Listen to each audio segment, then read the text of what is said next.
Bonjour à tous, suite à notre petite vidéo sur les lois du temple, aujourd'hui nous allons parler de la hauteur du Beth Amikdash. Nous connaissons tous la halakha qui dit que quand quelqu'un veut construire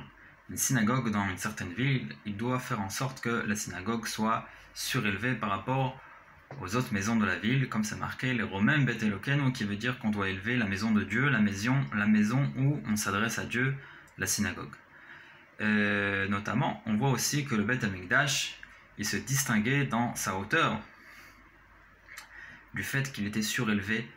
de toutes les maisons de Jérusalem, mais pas seulement de Jérusalem, mais de tout Israël en général. Et c'est pour ça, c'est marqué aussi dans la halakha que le Beth Amikdash, il était construit pas sur un terrain plat, mais par degrés successifs à flanc de montagne, qui veut dire que quand on rentrait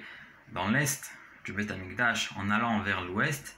à chaque fois qu'on voulait rentrer dans une autre étape du Beth Amikdash, il fallait monter l'escalier, jusqu'à arriver à l'endroit principal dans le Beth Amikdash même, qu'on appelait la salle, le Oulam, le Echal, que lui, il était surélevé par rapport à tout le reste de la Hazara et du Beth Amikdash, pas seulement de Jérusalem. Et